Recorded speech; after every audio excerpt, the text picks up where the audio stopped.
I never unmuted my microphone. I've just been talking. It's okay. I was only talking for a minute. Completely muted. The captions will have picked me up. Okay, so as I was saying, hello, it's Friday, it's 11:30, it's slightly more 11:30 than it was when I first started. My camera was wonky, and the stuff behind me is probably wonky as well. I think that was how we started. So today we're doing something slightly different. We're going to do a study along with me. You don't have to actually study what I'm studying. We're going to be using the Pomodoro technique, so taking some study time and then some break time and then some study time again, blah, blah. I've been doing this because I have to stand up periodically so that my entire body doesn't seize up being in this chair. But before we do that, I want to talk about what happened on Wednesday. I think it was Wednesday. I have no concept of the days of the week anymore. Really coming here and saying, hello, it's Friday, or hello, it's whatever day, is the only way I know what day of the week it is. Also, I wanted to change that onto a different screen. Let's put that on there. That's better. Because then I will be less tempted to look at myself and more tempted to look at the camera like I'm trying to. It's a learning process, everyone.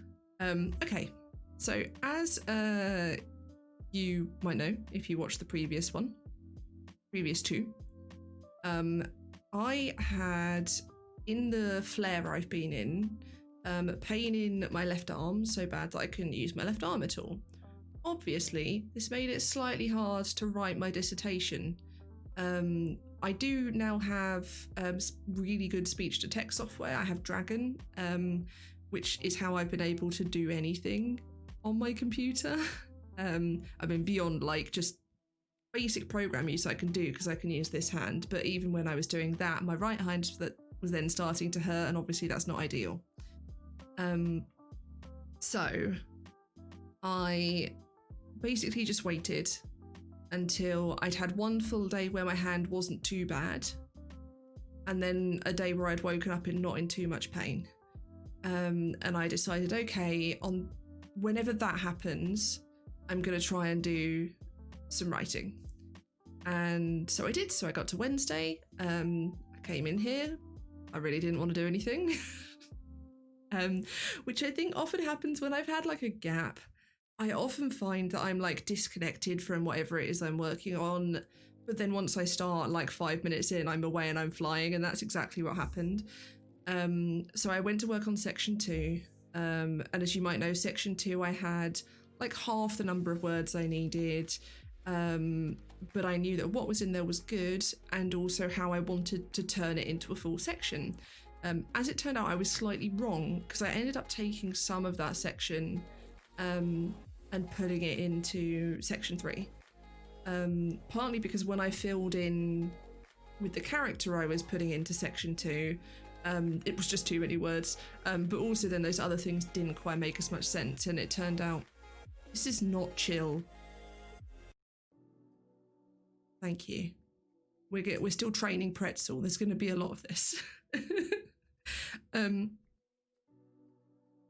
Yeah, so I shuffled those things into section 3, and I put the character into section 2, and I wrote out the other bits. And section 2 became very much about the experience of positive bleed and of refinding aspects of yourself through the process of role playing, but also highlighting the dangers that link and that power has as well, because the thing that I was talking about reclaiming LARPing had in part caused me to lose. So it's an interesting journey of that, alongside a bit of this character's backstory, and you sort of see how she comes to merge with me in that sense, and I'm quite pleased with it. I haven't looked at it since. I'm going to edit it today because I have to send it off today. We'll be doing that on stream because, as previously discussed, I hate the idea of anyone seeing stuff I've written before it's finished. But where I wrote it and where I put stuff in section 3, I passed 12,000 words. 12,000 words is what I need for the whole dissertation. Now, section 3, giant pile of stuff I've thrown in there, half of it not staying. Like, it's... I'm sure, as with section 1 and section 2, when I get to section 3, I will find it becomes something quite different. I don't know what character is staying in there yet, because I have one in there right now, but I don't know if she's the right one. And yeah, so we'll cross that bridge when we come to it. It won't be for a bit. I'm going to give myself a week or so to recover, especially because I won't be doing anything before my next supervision anyway, because my supervision's on Tuesday. In all likelihood, I'll get feedback from that to go through and edit. I've got a few changes from my last supervision to still put into section 1, but section 1 is finished otherwise, so that's not so much of a rush. The point is, I'm actually fine. The only issue is that my hand did hurt afterwards, and it does hurt again today. It was hurting a bit yesterday as well. I've been trying to still do bits of things, but also I'm trying to be good and rest as much as I can. So I won't be using this arm today. I don't need it for what we're going to be doing, but I'm just continuing to try and be careful so that, you know, when I really do need to type something, I'm still able to. And yeah, so what we're going to be doing today... And no, I don't want to rush on from that because that's huge. I think I have this tendency when I achieve things like that, like big milestones like that, I tend to go, brilliant, that's done, that's awesome, what's next? And it's really easy to do that and to forget that, like, the act of having gotten that written is so big and so important and such a, you know, it makes such a huge difference. So I think it's important to sit with that and say, hey, you know, what are we? We're 3 weeks out from my deadline. Oh my God, we're 3 weeks from my deadline. Hey, no, it's fine. We're talking about how this is fine. It's 3 weeks from my deadline and I could hand it in today. It wouldn't be very good, but I could hand it in and meet the... Oh no, I think I'm over the word count. So I couldn't hand it in today, but I could probably hand it in tomorrow. The point is, I'm basically there. And yes, I've got 3 weeks left, but consider how much I wrote in one day. It will take me one more day to finish section 3.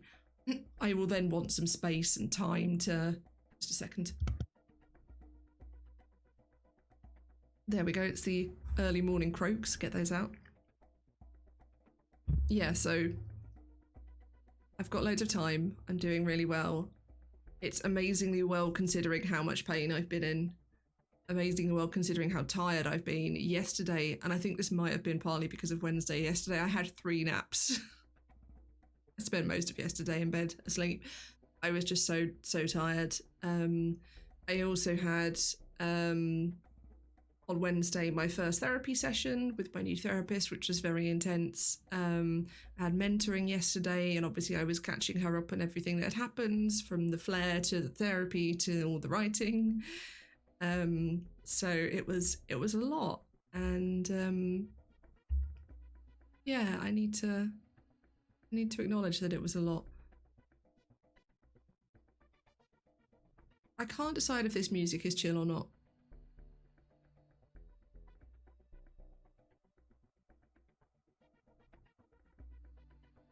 I think it is okay. I think it's just, I'm just really sensitive to it. Yeah, okay. So why don't we, if I get this open, I want to go to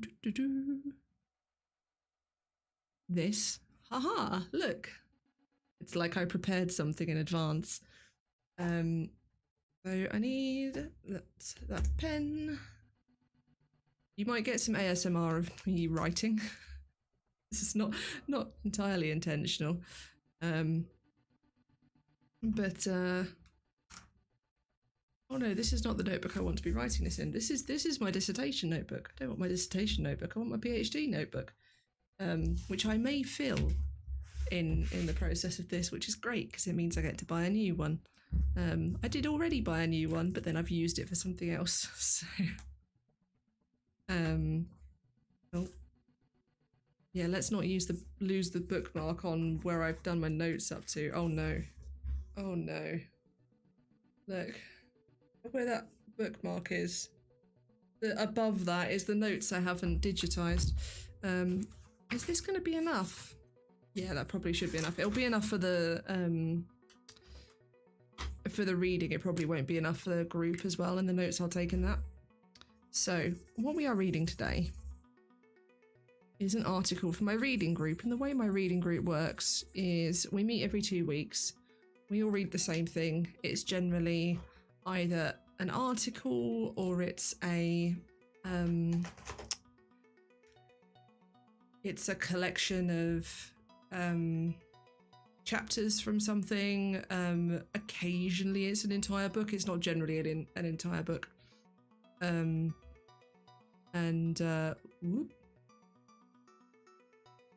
I know how to navigate in a PDF. Yeah, so and it's always all centered around the medical humanities, because that's what my research group is about. It's what my PhD is in. If you're not familiar with the medical humanities, then you, like most people, really, I hadn't heard of it before.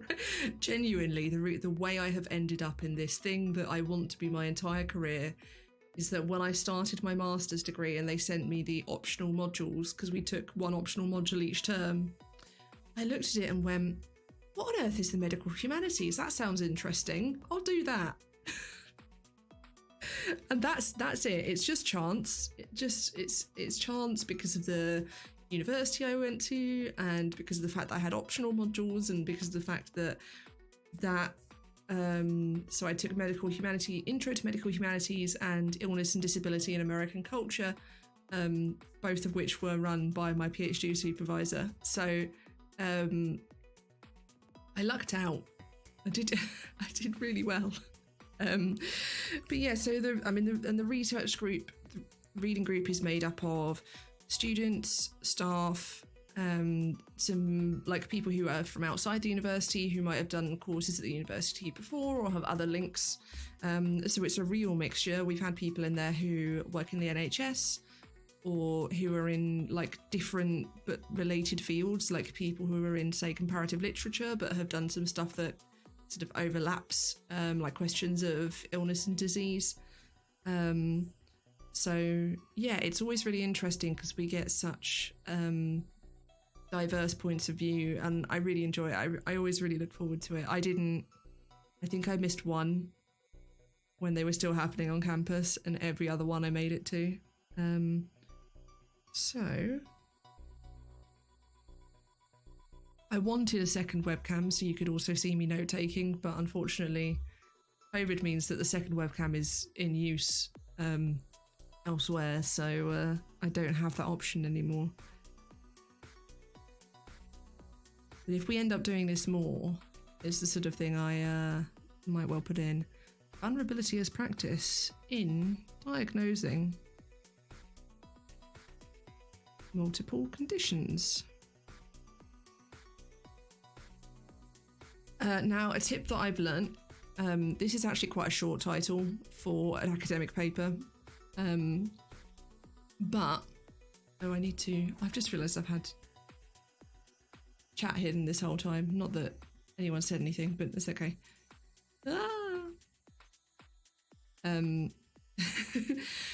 When you are taking notes, even though the title is generally an epic novel, write the entire thing down, because there are so many things where you'll write half of it down and then you won't be able to find it. Also write the names of all of the authors. One of the reasons I use Zotero for digitizing all of my note taking is that it also means that then I can digitize a full reference. So I don't put as much down in my notebook as I might otherwise have done. But if I was using my notebook as the sole source of my notes, if I wasn't also digitizing them and then adding all of that reference info, I would really recommend that you write everything down, because then you know what you're referencing when you come to look at it.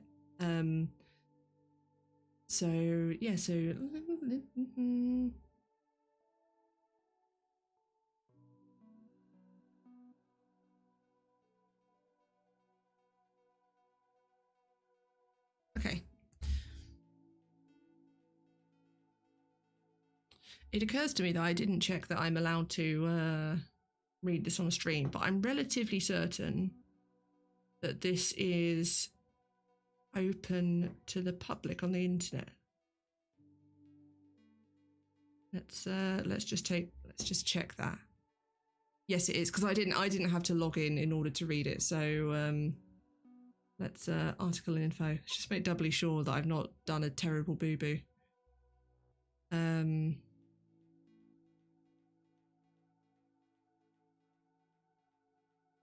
Yeah, it's an open access article. Permits others to distribute remix. Yeah, as long as I'm properly citing the original work, I am all good. That, everyone, is something I should have checked before the stream. Learning. Okay. So something I hate about academic papers, and I find really difficult about academic papers, is the paragraph size. If anyone handed me, so I've done editing in the past and I do some editing for work. If anyone handed me a paragraph this long, I would drop kick them. But in academia, this is normal. And I've had comments on essays in the past saying, you know, your paragraphs are quite short. And I'm like, but I can't read them otherwise. I understand that what you're doing is you're putting one argument into one paragraph, but if that argument's quite long, I'd like to be able to read it. This is not a critique of this article in particular. It is an issue I have with academia as a whole. All right, so let's start this timer. This is the timer I talked about a few episodes ago. Do we call these episodes? A few vlogs ago. And I'm going to be weird and awkward about this initially, because basically what it's going to involve is me being silent for a bit. But basically, yeah, feel free to... I'm going to turn this up very slightly. Feel free to study along for half an hour, or to listen to me muttering to myself, or whatever you want.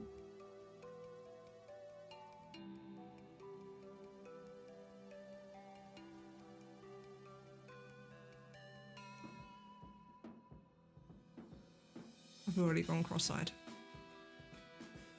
This is the other thing, is that I find it much easier to read from printouts. I didn't want to print it out for this. This is only the abstract. So an abstract basically is where they outline what they're about to do. It's entirely possible, by the way, that this isn't going to work. But we're trying. That's the important thing. I do need to read it today regardless. Okay. This paper contributes to contemporary understandings of vulnerability by expanding their scope with an understanding of vulnerability as generated through institutionalized practices. Argument draws on experiential accounts of navigating... Is it that it's too big for me? Might help? It makes it harder to read for you, but there you go. Practices of diagnosis by people living with multiple conditions of ill health and disability. Vulnerability as a concept is used widely across different domains and conveys a multitude of meanings. Yep. Contemporary biomedicine and its associated health systems and services understands vulnerability mostly as inherent to particular physical and mental bodily conditions. But people, yeah, so that's the medical understanding of vulnerability is susceptible to illness, whereas if you go for like a psychological or sociological understanding, you're much more likely to get like a Brené Brown version of vulnerability, of the act of being vulnerable in terms of opening yourself up emotionally or spiritually or whatever it might be. So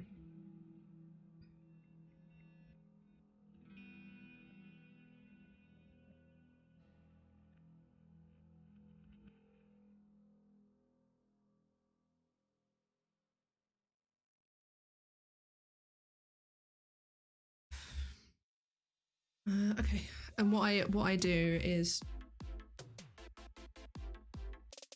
I tell Pretzel off for not being very chill. There you go. Whenever I'm making a note, even if I'm not quoting, I will always put a reference for where it is. Normally I just use page numbers, but in papers like this where there's a lot of information on one page, but they generally have section titles, I will always wow. I will try to also put the section title as well. So for example, for this, where I've just made a note about that medical point of view of vulnerability, which I'm making not because I don't know it, but because it's a good write-up that I can reference. I've written page 1 abstract, because then I can find where it is in there.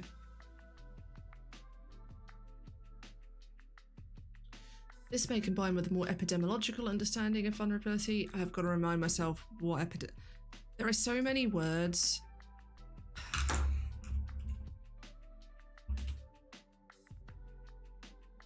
Yeah, relating to disease. Yeah, okay. Disease-based medicine. That's what epidemiological means. Experience of certain population groups subject to entrenched structural inequalities. Yeah. 1 second. It's alright, I'll get there. Slowly I will become less croaky. Philosophers and feminists have argued that vulnerability is a universal experience of being human. Yeah, that's closer to Brown's point of view. Philosophers and feminists, not a bad description of her. Whilst political commentators have explored its potential as a resource for resistance and action. Diagnosis within medicine and psychiatry has been the subject of extensive social analysis, critique and activism. This paper draws on first-hand experiential accounts collected through face-to-face interviews, people living with multiple conditions. We identify 5 aspects of diagnostic practice that are harmful and exacerbate the experience of vulnerability. So this is viewing vulnerability as a negative thing, possibly. I'll be interested to see if they bring in any thoughts on like vulnerability as a necessary tool or as a positive tool. So 5.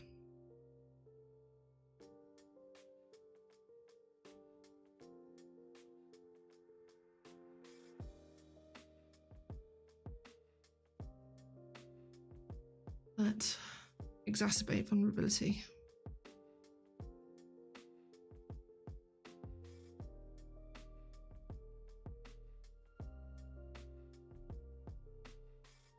And this is obviously, they've got the really, I was going to say buzzwordy, academic buzzwordy descriptions here, because temporal sequencing. Sounds like we've entered a sci-fi. And this often happens with medical humanities writing. It's very interesting that you get a lot of papers that are written with a very, very academic, very medical approach, which is not how I write academically. I write a lot more colloquially, which is ironic for someone who spends so much time being formal.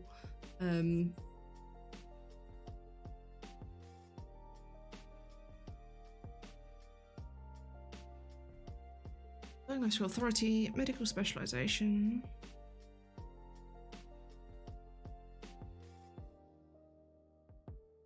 I mean, the medical specialization is an obvious one, isn't it? Because that's basically if you've got multiple conditions that need to see too many doctors, or that one doctor can't look at you holistically.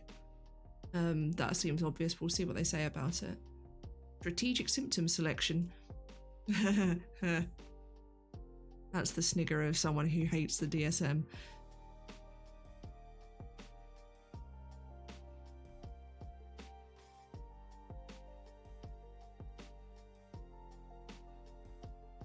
And medical isolation. All right, it's interesting. Oh, and that's also in the same place. Cool. This is the other thing that annoys me is I quite like reading from the top of the page. So I want this paragraph I'm reading to be up here. But I can't do that because it just goes to the next page. Okay. Vulnerability has become a widely used concept across many disciplines and fields of study. Yep, it means lots of different things. Cool. Okay,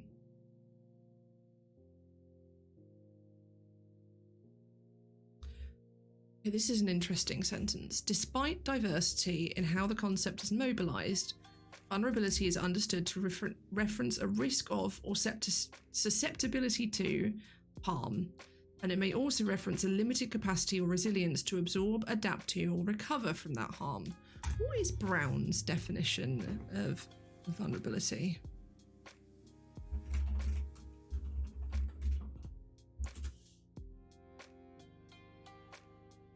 Uncertainty, risk, and emotional exposure, but not weakness.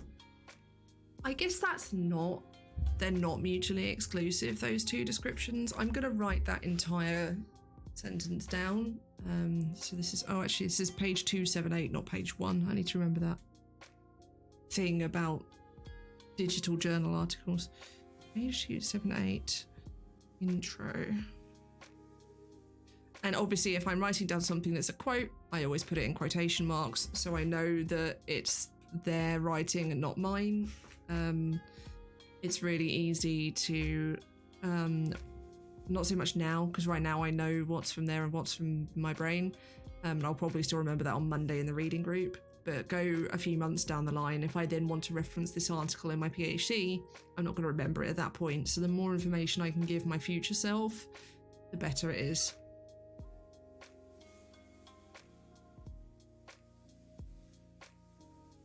Okay, despite diversity, how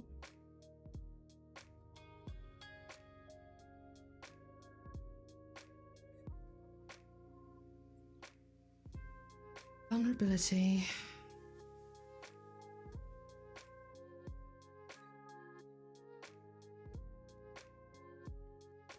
is understood. Reference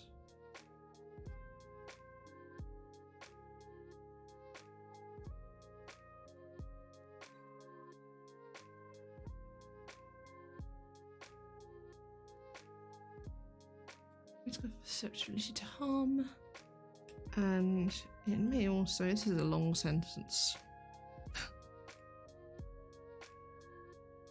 it may also reference a limited capacity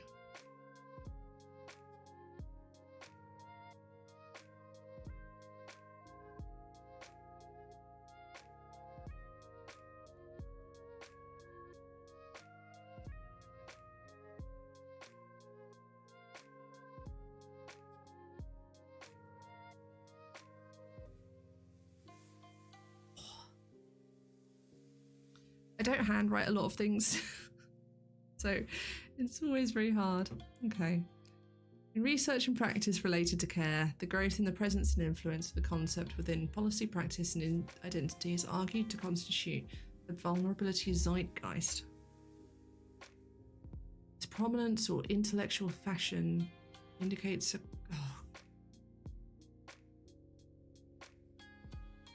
If you're watching this and thinking, oh God, there's all these words I don't understand, why do I have to Google them constantly? It's not just you. Concomitant means naturally accompanying or associated. It just feels needless to me, but then I'm sure there's words that I use that most people don't know the meanings of that then feel needless to them, whereas for these people, they know what this word means, so it's perfectly natural to them to use it. Critical engagement with both the concept and its applications. All right, so I feel like there's more information being given here than is being given here because of this reference. So if I click that, is it taking me down?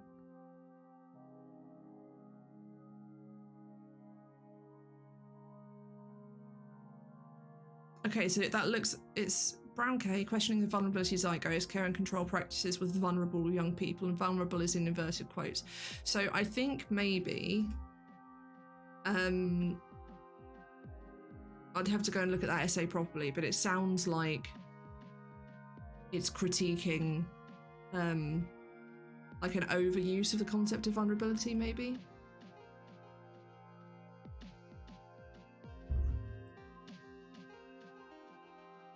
Makes sense because it goes on to this paper seeks to interrogate contemporary understandings of vulnerability through dialogue with empirical first-hand accounts of the experience of diagnosis at the primary care level, those living with multiple conditions of ill health and or disability.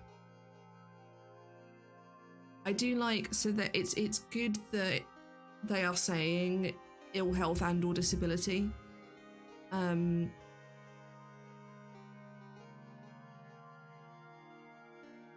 Trying to decide if I thought this music was chill or not, because not everyone who is chronically ill embraces uses the term disabled, and some people who are disabled aren't chronically ill, so it's good that it's got that distinction in it. That's nice.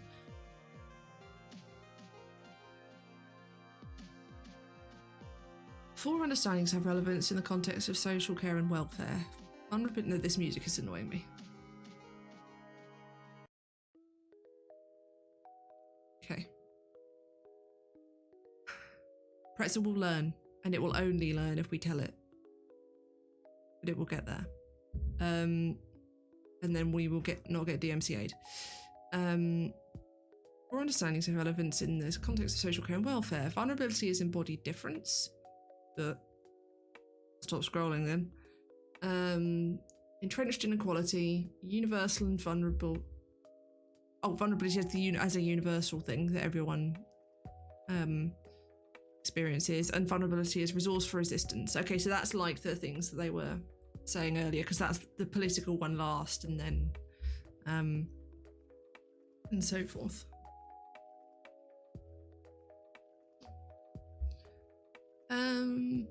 Now I lost my place because I looked away, and that's what always happens with these giant screen things.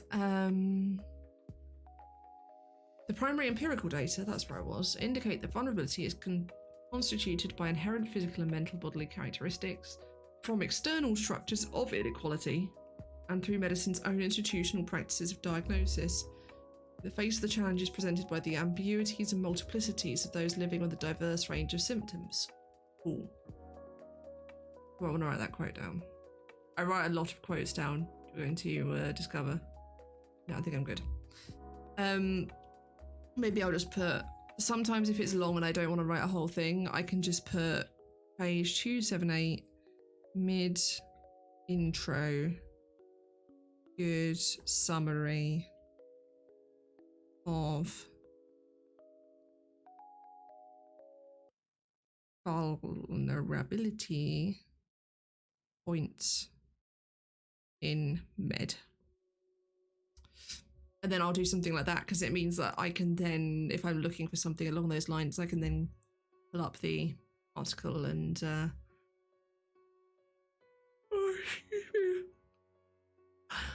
you would not know that I slept for 20 hours yesterday or whatever it was. We are using the term practice here to capture the established codes, formal and informal, through which medicine is enacted and delivered. As such, the paper draws attention to the concrete specificities that render some bodies more vulnerable than others and how those play out through the practices of diagnosis. Okay.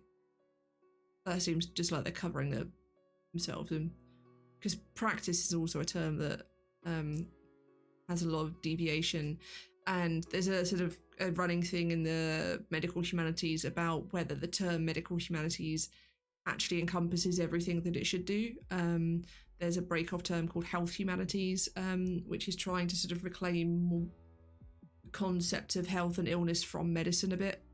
So to include things like any form of care, rather than like focusing very much on like physicians and their practice and their patients. Next section reviews 4 approaches to vulnerability, starting with the dominant use within contemporary medicine in its systems, services and policies. This is followed by a description of the research design, an intro to the medical case study population, those living with multiple conditions, and an overview of research and diagnosis as a social phenomenon. Okay. Empirical material is presented and discussed through 3 examples of challenges faced by patients with multiple conditions.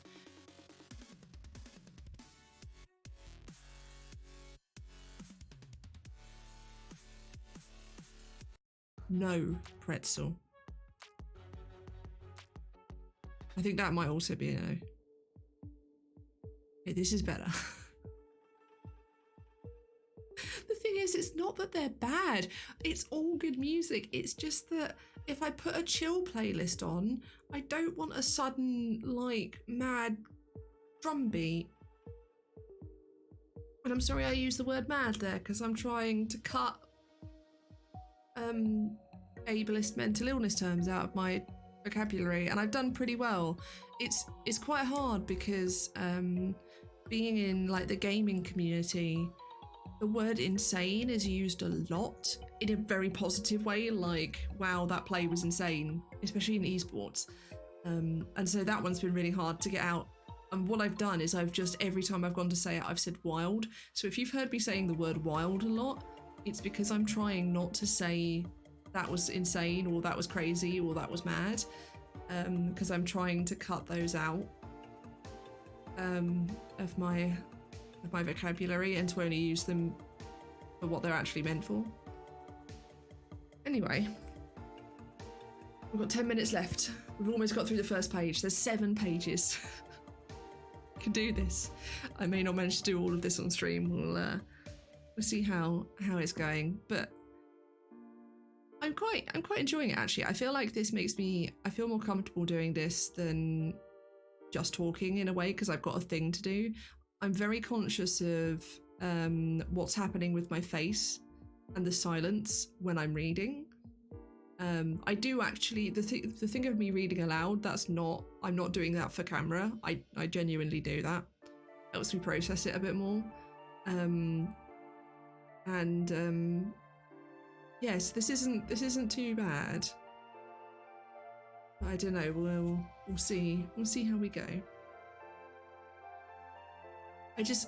I always like feel this need to rush when I'm doing reading like this, because I can read very fast, but I can't read this sort of thing very fast because it's not just like reading it. You've got to actually think about it and critique what you're reading and stuff. So I always feel like I'm going too slowly when in fact I'm not at all. I'm going at a perfectly reasonable speed.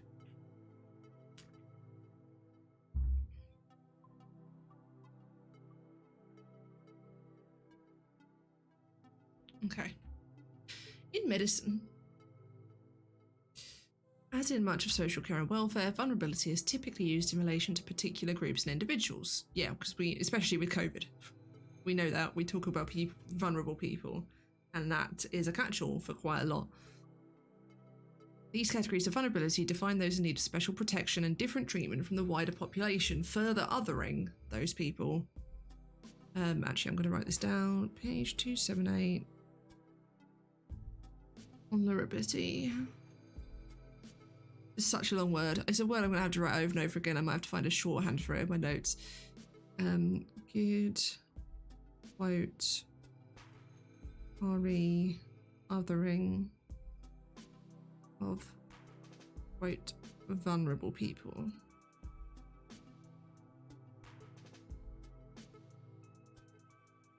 This imaginary of vulnerability as a state of exception is underpinned by the contemporary liberal and neoliberal framings of the desirable person as autonomous and independent. Here we go, this is what I was just saying. Exercising responsibility for their own and their dependents' health and health needs. Yeah, so the idea that in modern society we've all become independent and self-reliant and not dependent upon other people, and then obviously people who are vulnerable are often people who are in need of care or can't do certain things on their own, which separates them from that modern ideal.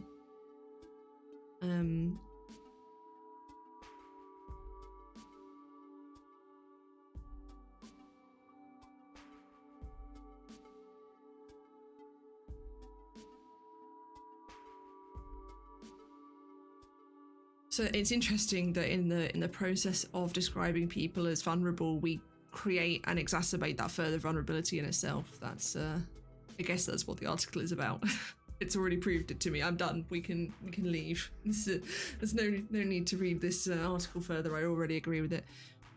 In turn, this imaginary underpins the definition of a social care system that functions as an enclave, a safe space through which people are relieved, both temporarily and permanently, from the routines and responsibilities of everyday social living. Yeah, so the idea that rather than empowering those people to make use of that system in order to then be able to engage with the quote-unquote real world, that they're segregated into that space instead. So I'm just going to write segregation rather than empowerment.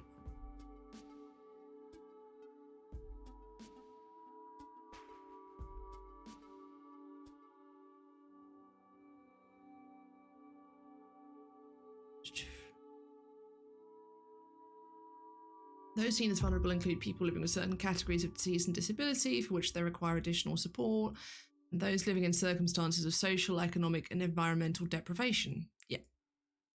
Which is another way that it's confusing, because there are so many ways to be considered vulnerable. Moreover, the term vulnerable, don't lean on that hand. It's really hard. It's habit for me to do this, but I can't do that right now because it hurts. Moreover, the term vulnerable has been extended in its application since the early 2000s to encompass a far wider set of social and experiential conditions. With a concomitant, there's that word again. We now know that word means naturally occurring, or something like that. This is not chill.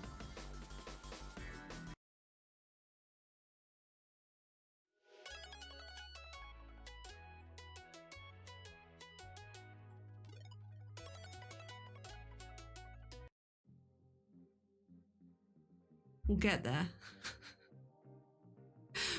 Right. Where was I up to?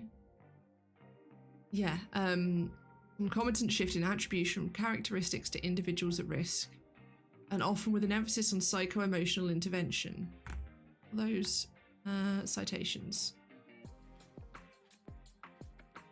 5 and 6. Okay, so vulnerability zeitgeist is obviously like a common term that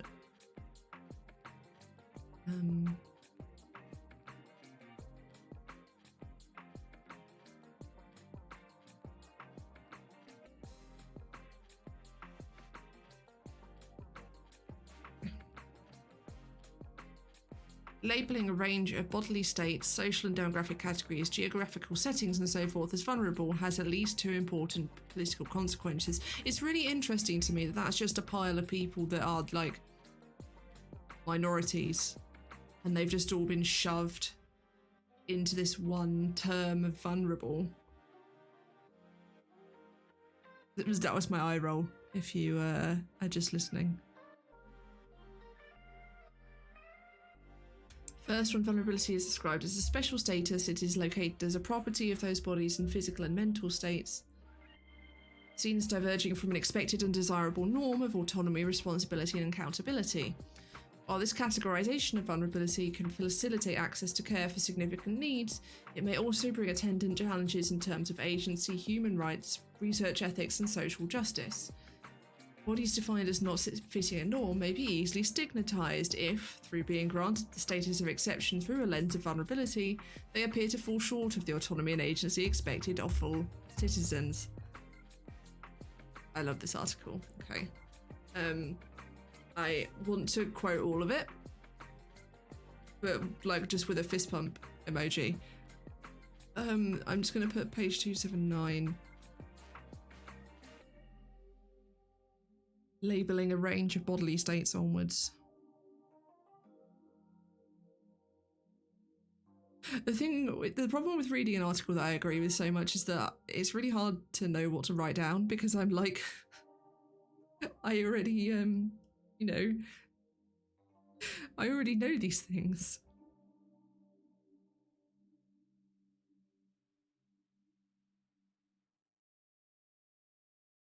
But then this is the stuff that's really important to write down, so that when I am making arguments like this, I can then cite them as backup.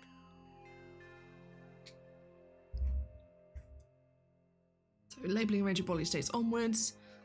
Very good passage on dehumanization via othering under pretense of caring.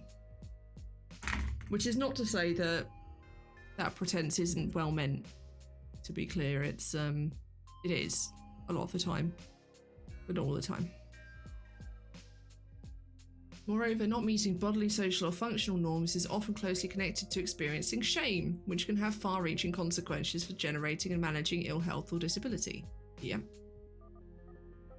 Second, a shift in attention from the processes of inequality that structure material deprivation and social exclusion to a condition of... I've just been reading that and none of that's gone in my brain. Okay, let's try this again. We can do the sentence. Second,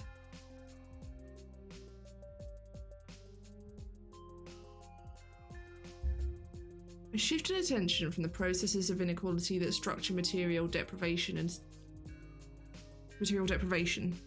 and social exclusion to a condition of vulnerability that is individualized and experiential, so there's those two clauses, drives a prevention agenda. This desperately wanted some commas, this sentence. Drives a prevention agenda that is operationalized through individually targeted strategies.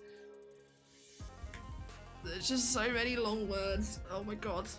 I'm really clever. That was my alarm telling us to take a break, and this is not chill again. Okay, we're taking a break. Do I finish that sentence first? Okay, I'm going to finish that sentence first. And try and work out what the hell it's saying. We can do this.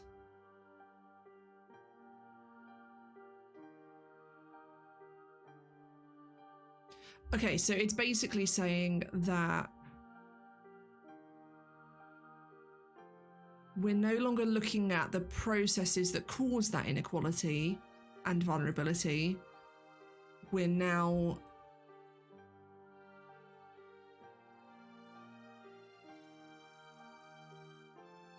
focused on it. Okay, we're now focusing on the individual. I realise I'm covering up part of this paragraph. Can I?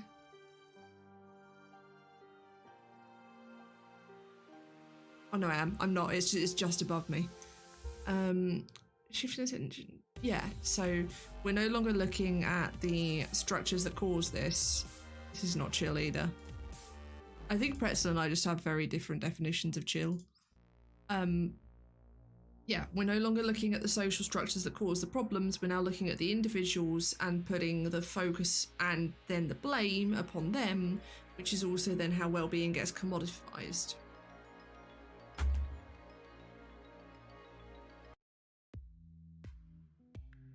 Okay, now I'm taking a break. Bring this over here while I sit back in this chair.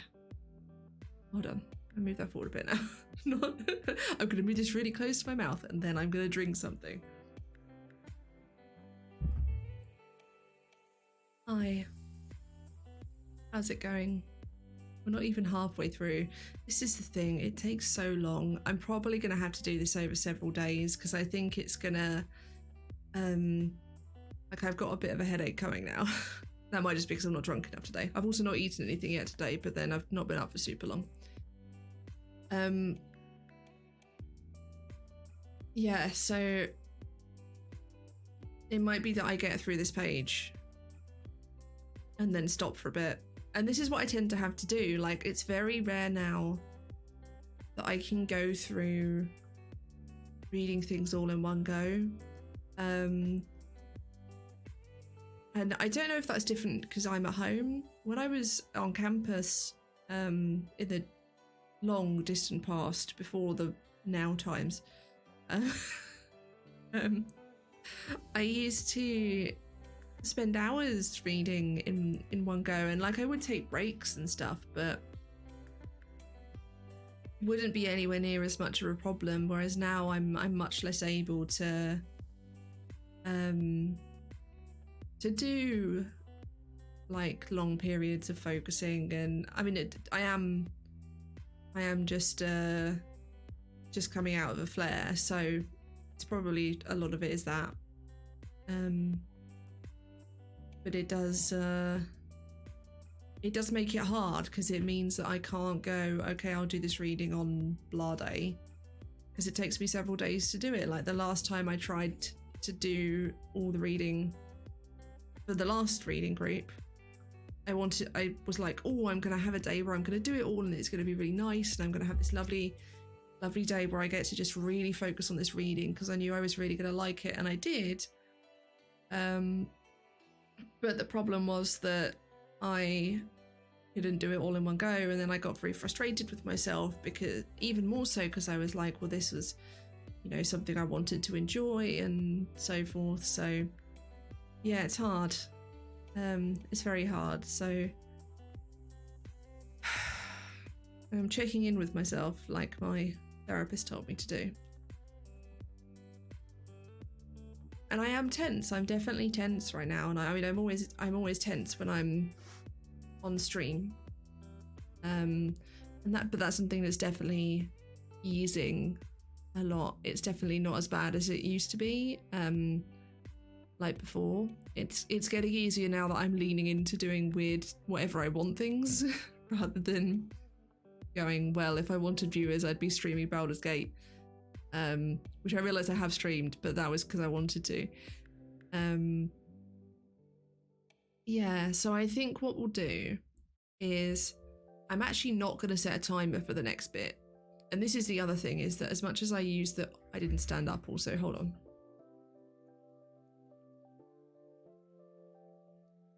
Because that's the other reason that my timer goes off, is I'm meant to stand up and move around so that I don't all seize up.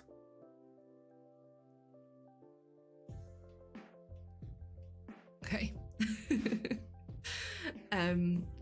Yeah.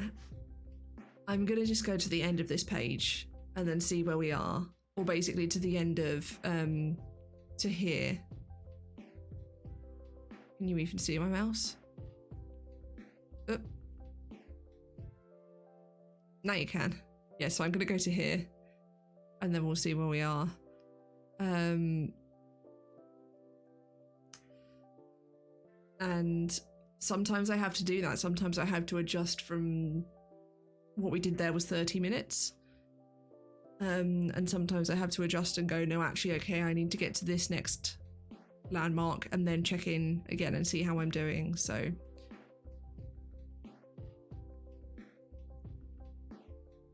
let's do that. And then I'll log off after that, and I will go and watch Critical Role, which I did not let myself start watching before I did this, because I knew that I wouldn't start any reading otherwise. But I might do that either from the living room, where I can start another jigsaw. That will be my third jigsaw this week, and yes, they're all 1,000 pieces, and yes, I do have an attachment to jigsaws. But yeah, so I'll do that, and then I can relax a bit more and continue to rest my hand, which is hurting. My left ankle is hurting now as well, and my left knee. And my hip isn't too bad actually for once, which is rare.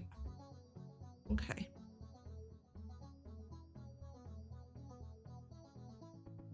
I think my body is also saying it would like some more sleep.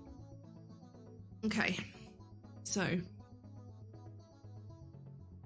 I'm just going to make a note that it mentions a modification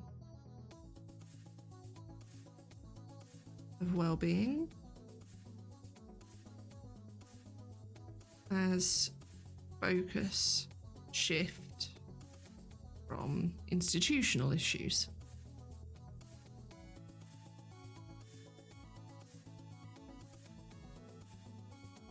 Okay. The dominant valorization of an autonomous and an independent self-actualizing subject, there were some words, exercising competence and capacity over their own lives arguably presents a diminished version of humanity. By contrast, those championing a social model of disability present as a central argument that it is environments, physical and social, that disable and render people vulnerable. That's my use a stabby pen of agreement. Yeah. Not the bodily differences in themselves, bringing attendant implications for policy in relation to buildings, access and facilitating action. I can now scroll a bit. I was trying to make sure that my webcam wasn't covering the bit I was reading. This focus on external environments treats vulnerability as situational, in which it is the structural... Yes, because then the person is not constantly vulnerable. It's that they're vulnerable in situations that render them vulnerable. Thank you.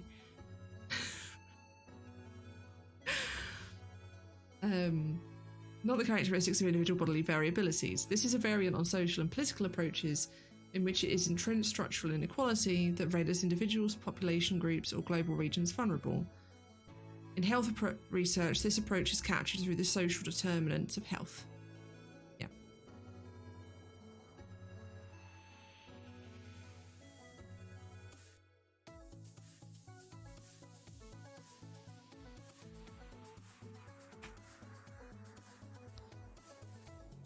A different engagement with the concept of vulnerability. Oh, actually, I'm just going to write that it mentions...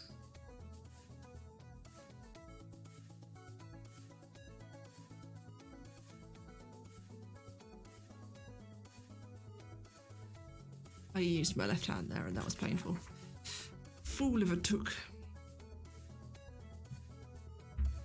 A different engagement with the concept of vulnerability comes from philosophy and the feminist ethics of care.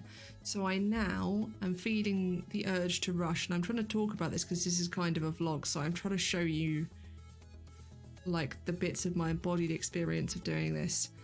I'm now feeling anxious because I know I've now set a point where I can stop, so I have this urge to rush towards it, not necessarily because I need to get there sooner. Like, it's not that I should actually be stopping now, I don't think, though it's quite hard to tell that. I think it's more that I know there's a finish line, so I want to hit it now, so it's really hard to not rush to that point.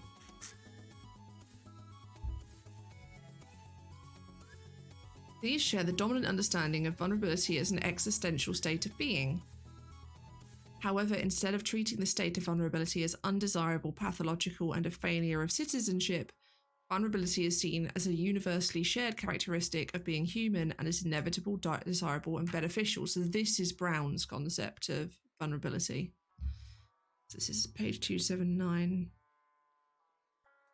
I just didn't write the 2 there. Just wrote P79. Cool.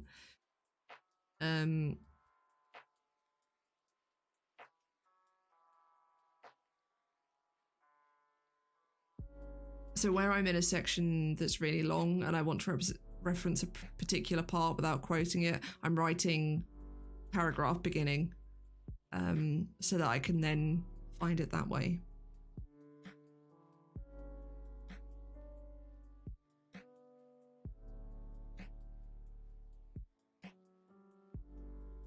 It's interesting actually because they're highlighting all of these different concepts of vulnerability in a way that makes me see the problems I've always had with this philosophy and feminist ethics point of view, which is that there is an element of vulnerability that comes from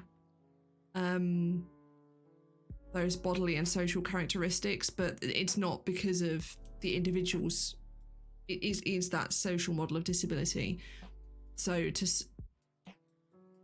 there's equally a problem in flattening everything and saying that everyone is vulnerable and that everyone is equally vulnerable. There's as much of a problem doing that as there is in saying here is the normal people and here are the disabled people, because either way you're failing to acknowledge the needs of the people that have those disabilities.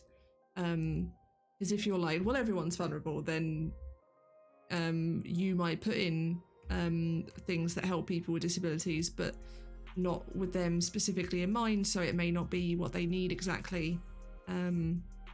So I think it's important to view all of those points of view, and I'm glad that this article is doing that. Human beings are relatively weak physically, and thus are inherently vulnerable to others through an essential dependency on collective and social living to survive and thrive. This is true. Even where we think we're really independent, we've become independent through the power of capitalism. Like, I wouldn't be an independent person if I couldn't go to the supermarket and buy my food. I don't have the ability to farm things myself. Like, that's not happening. So, yeah. When vulnerability is recognised as the essential existential state of being human, then policy should focus on enabling caring relations and practices as its primary goal, thereby valorising relational and emotional skills such as empathy, support, care, and sharing in building cohesive and more equal societies.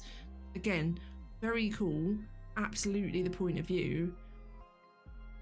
And yeah, it goes on to say these various positions are not of necessity oppositional. I think that's right, because if you combine that with the social model of disability, that's where my perspective is. It's that I do believe that vulnerability is a universal human experience, and I do believe that it can be used to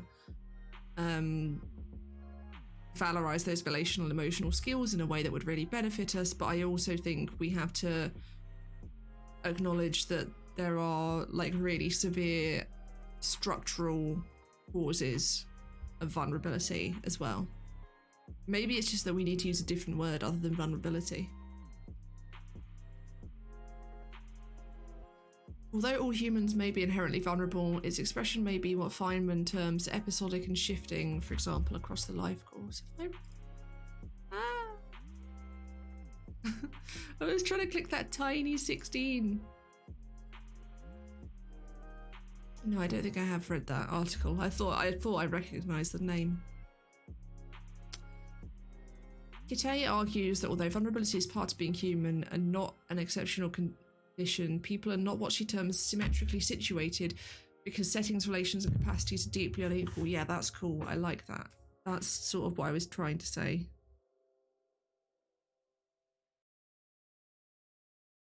In fact, I want to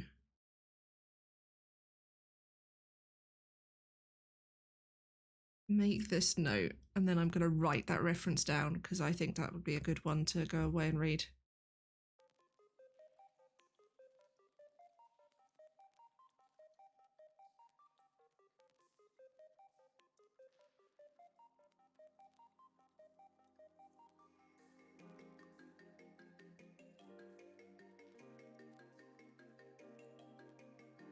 Okay.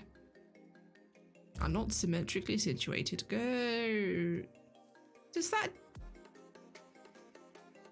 They've obviously already cited that citation because it goes 15, 16, 19, 21, 16. Very confusing. Just 21. Oh, that sounds like a cool book.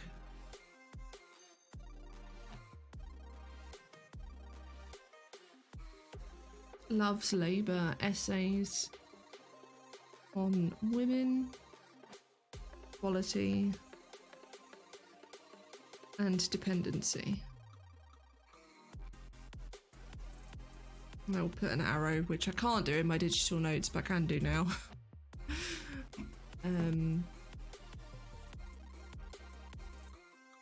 Attention is thus drawn to the external conditions. This is not chill, by the way.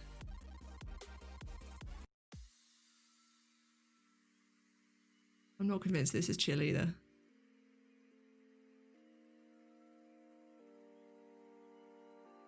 It sounds like it's ramping.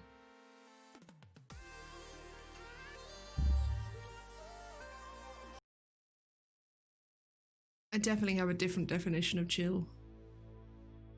Attention is thus drawn to the external conditions that structure entrenched inequalities and emergent precarity within an agenda for social justice and progressive social policy. Cool.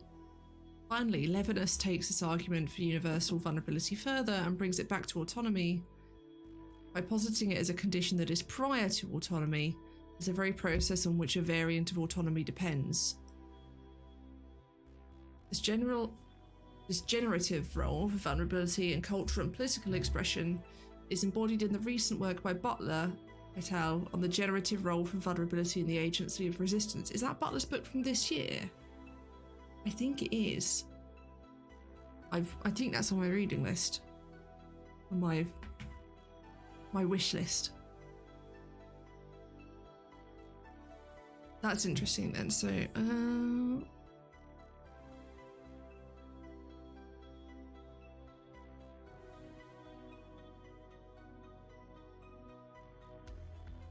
I do so much reading where the things that I'm reading are not from people with similar perspectives to me, so I end up picking bits from what they're saying.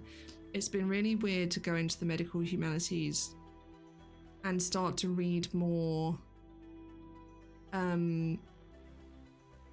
things from disability studies and from MAD studies and from feminist studies within that, especially the intersection of all of them, where suddenly I'm finding people who are talking like me and not necessarily in tone, but in terms of, you know, the content of what they're saying and stuff. And it's kind of lovely. It makes me cautious that I'm not stepping into another echo chamber. I realised I never put my ring light on either, but it's okay, it's reasonably bright today. And yeah, it's interesting. It feels very different to when I was things I studied before, where I was reading the people you read who were all old white men, especially when I studied philosophy, like old white man, rages at cloud. Okay, we're almost there. We've got 2 paragraphs left.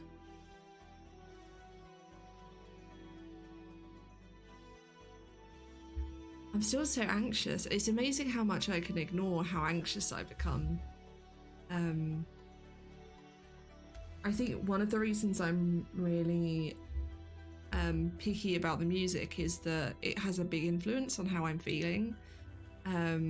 So like I'll listen to certain music when I want to achieve certain things. So if I need to push on and get work done, I'll put like EDM on and that sort of thing. In this circumstance, I really do want to be relaxed and chilled out, and I'd like to be able to use Pretzel to do that because I like it as a service. But it's just quite hard to when every now and then you've had like this nice, like this isn't too bad. This is probably on the edge of chill for me. Then you'll get things open up with like violent tempo ramps and stuff, and I'm like, no, I'm just more anxious now. All right. 2 more paragraphs, and then I can go and eat a giant bowl of pasta and watch Critical Role and do a jigsaw. Life goals.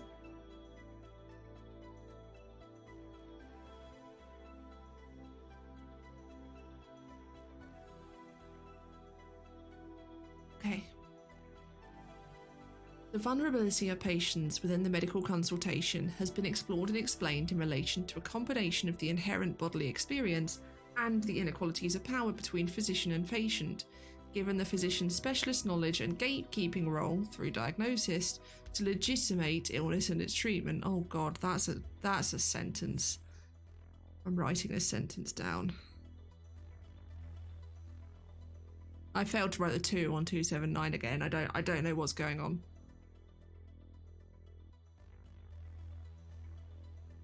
Actually, it's a long sentence.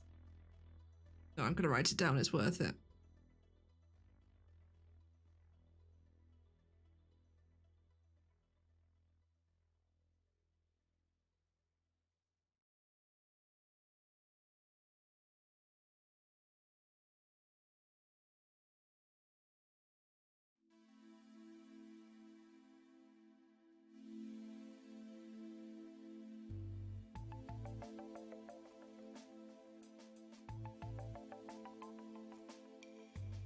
has been explored and explained in relation to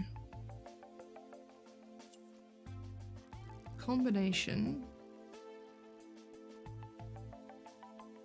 of the inherent bodily experience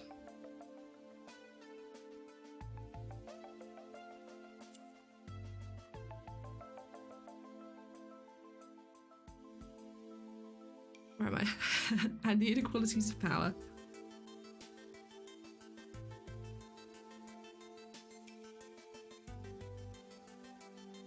My handwriting's gotten very bad. Be glad you don't have the second webcam to behold it.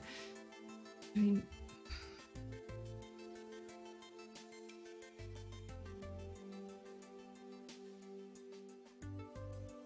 I'll show you in a minute how chaotic my handwriting becomes when I'm doing this. Between physician and patient, given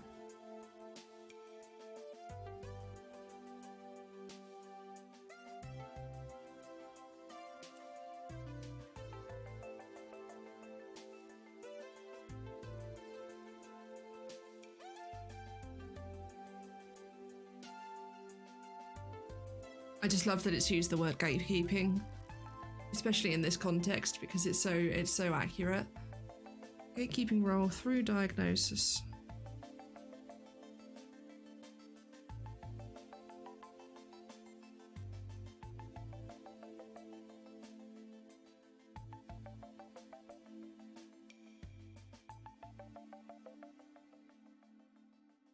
Okay. Here's how bad. So you can see up at the top, oh, that way. Not too bad. And then the more we go on, the worse and worse it gets. Until you get, like, where is it? This comma. What is this comma doing? This comma is drunk. Go home, comma.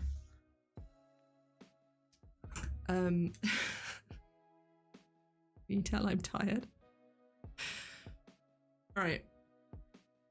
While this makes some acknowledgement of how structural inequalities engender vulnerability, this is within the particular and small-scale context of professional expertise, a context in which differential bodily experiences are rendered vulnerable through being explicitly pathological. A broader socially... I want to keep reading before I can make sense of that.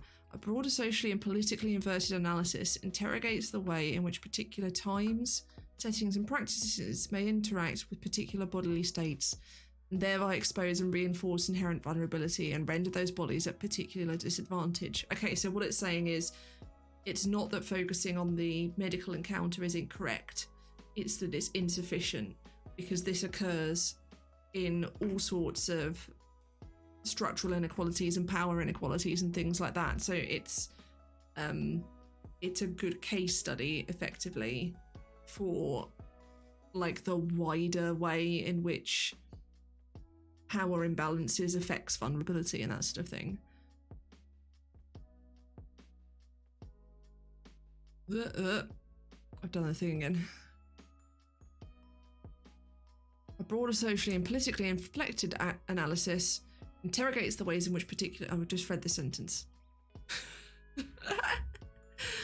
This approach is explicitly alternative to that in which the vulnerability inheres to given categories of bodies or specific settings, usually through some variant of impaired autonomy, and instead offers a relational analysis in which the complexity of different bodily states becomes more or less vulnerable.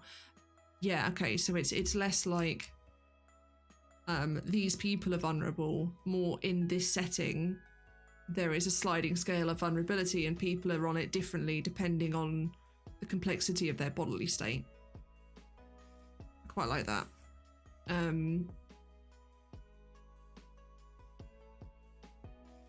I remembered the two this time.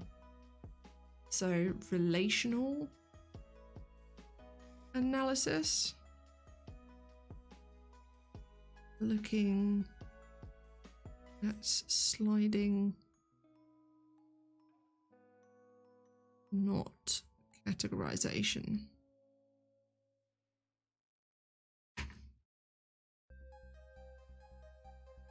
Oh, I almost scrolled down again and did the thing. One paragraph left. Drink some water. Okay. Breathe.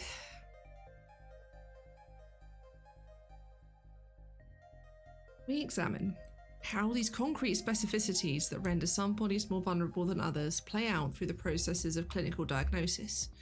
We document a set of experiences in relation to diagnostic encounters of those living with multiple conditions. Those living with multiple conditions present particularly complex bodily states, and the study documents how, operating within a medical approach of the exceptional body, the conditions are variously simplified, recategorized, managed badly, or dismissed. We argue that instead of conceptualizing vulnerability in terms of the incapacities of bodies, it is rather the institutional processes and practices of diagnosis that disclose an incapacity to manage those. Yes, this is an amalgamation of all of the points of view they've just given.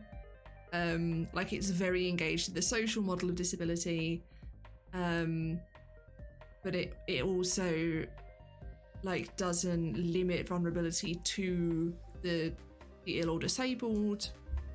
Yeah, that's good. I like that.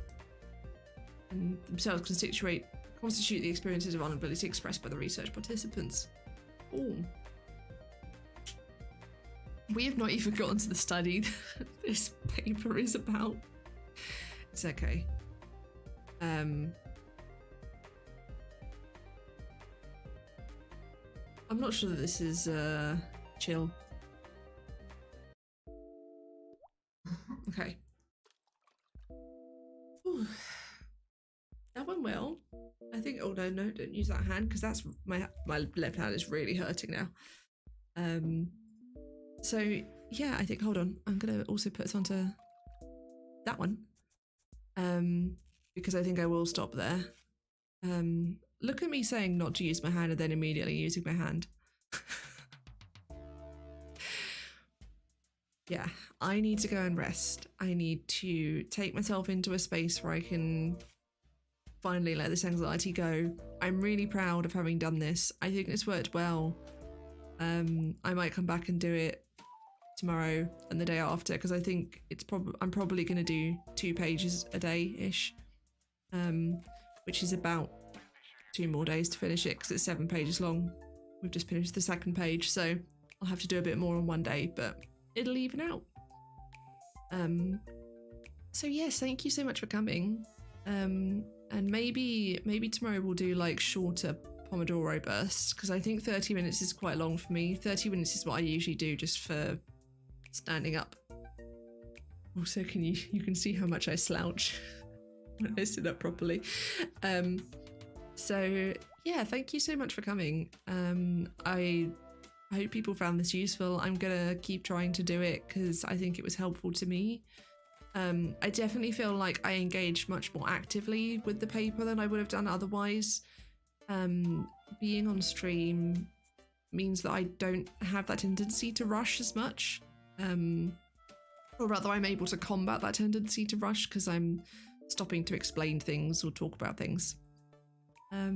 So that's been very useful. So I will see you all again at some point, possibly tomorrow, to read 2 more pages of this article. We'll see how I'm feeling.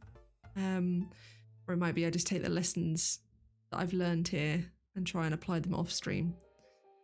I may also print it so that... Is it bedtime yet? I may also print it so it's easier for me to read and then I can just have it up on screen and move it as I'm going through big blocks. We'll see. We'll see what I decide to do and experiment with some different ways of doing this in the future and see what works and what doesn't. But thank you very much for coming and I will see you all again very soon.